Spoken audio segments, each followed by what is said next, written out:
Hey y'all, I'm back just that quick. Y'all, why in between just that quick in videos? I saw an update about Meredith, so I wanted to give an update. But I was watching, listen, I was listening to somebody on TikTok. I'll be on the drama side of TikTok. And I was listening to somebody that I follow, and she's battling different people. So she's clicking them on, clicking them off. One guy's like getting smart with her. Y'all, I look up, Miss Juicy Baby is on the battle. I said, I had to put my phone down and look. I'm looking at her now. She's cracking up. And the girl didn't know Miss Juicy's handle is Queen of Atlanta. And why the girl don't know who she is. She was like, "Oh, Queen of Atlanta." And everybody in the comments is like, "Girl, you don't know who she is. Miss Juicy, baby." Y'all, Miss Juicy is why I feel like she in my house, like she can hear me. And she's just on the TikTok battle. Anyway, let's get into this so I can get up and go to the gym. First up, so I literally not even 10 minutes ago did a video and mentioned Meredith allegedly being suspended. That story had come out a couple days ago, and I was kind of waiting. But then today I was like, "Nah, all right, I'm gonna go ahead and do it." Well, something just came out about it from Reality Blurb. Let's get into it. It says, according to the U.S. Sun, an insider confirmed to the U.S. Sun, Meredith has not been suspended from the show. She is not pleased about the rumors and nastiness, pun intended. According to the report, Meredith suspects that Brittany started the false rumor to stay relevant. Child.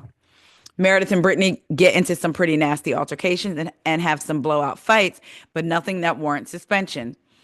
The source continued, adding that the ladies butted heads over political differences. Okay, adding that the ladies butted heads over political differences and other personal below the belt topics. Season 6, which is also expected to include the return of Lisa Mary Bronwyn, might also feature claims against Seth Marks. We talked about that. So it says, in addition to the U.S. Sun's insider shooting down the suspension rumors, entertainment reporter Bryce Sanders of Entertainment Tonight also claimed it wasn't true. He tweeted, "I don't know where this got started, but I've been told Meredith Marks was not, and the not is in quotations, suspended from RHOSLC filming."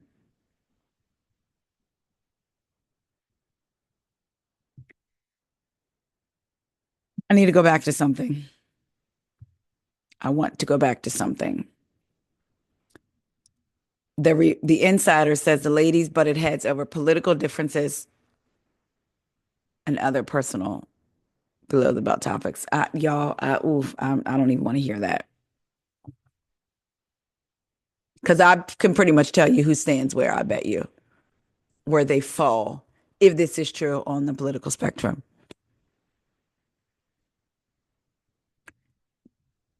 Meredith probably has more in common with my political views than I was about to call the child Bethany. And what's her name? Then Brittany. I'll just say that. Anyway, I guess we'll see, right? We shall see. Kelly from The Real Housewives of Atlanta. Recently, there's been a lot of news about Kelly before Atlanta even aired. We talked about Kelly, the divorce, and all of those going on. Then we just saw on the show. So it was filmed. Keep in mind, it was filmed last year. A couple episodes ago, we saw Kelly wanting to open a second location of Nana's Chicken and Waffles, and the gentleman, her, what was he called? Y'all, what is he called? I know y'all are telling me, but her manager, project manager, came in. She wanted to be open fairly quickly, and he was letting her know, no, we got to get permits, we got to get this, we got to get that. There's certain things that have to be gotten done before they can even move further. And she said, we'll get it done. Well, this is according to Yahoo Entertainment by way of In Touch.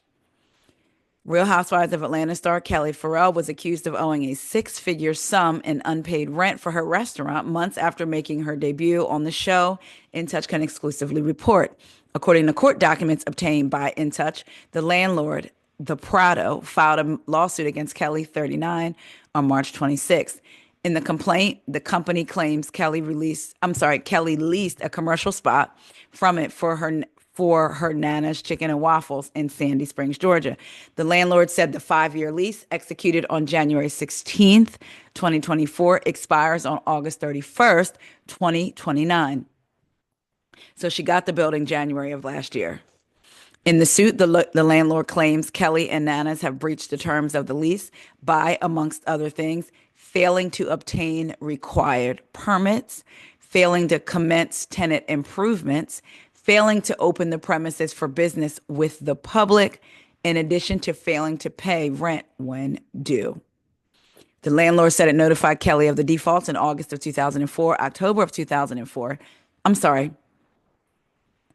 The landlord said it notified Kelli of the defaults in August 2024, October 2024, December 2024, and February 2025, and finally in March of 2025.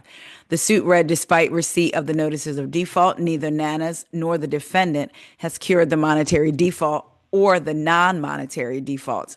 The landlord said Kelli has failed to comply with her obligations under the lease as of March 25th, 2025.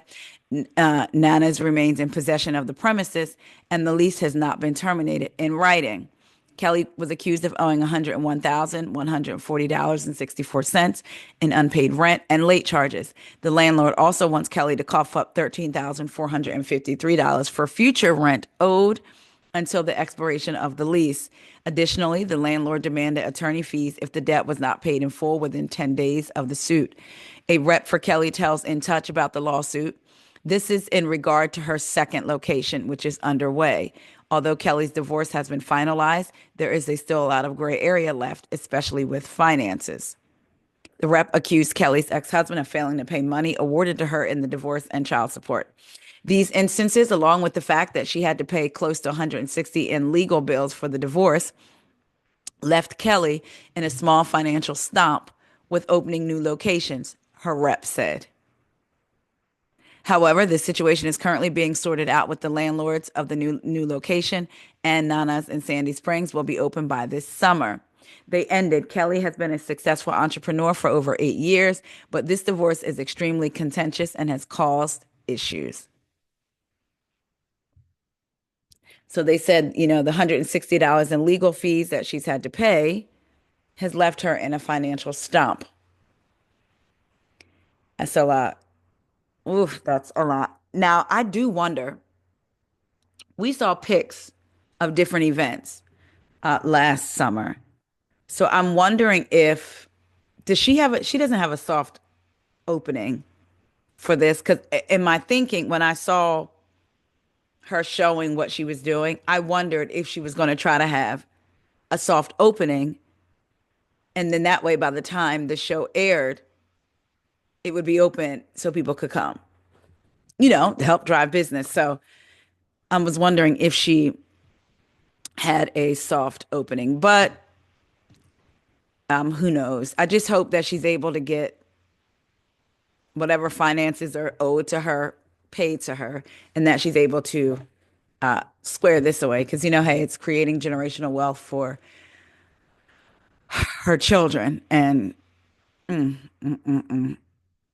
it's so crazy. Again, the man you marry is not or the person you marry is not the person you divorce. And cut off his nose, he does. It's almost, it seems from what Kelli has said, that he would rather her fail in the business fail than just let her run it and him take, residual income. So my prayers are with Kelli and her family, and I hope that her business thrives even more so than she imagined.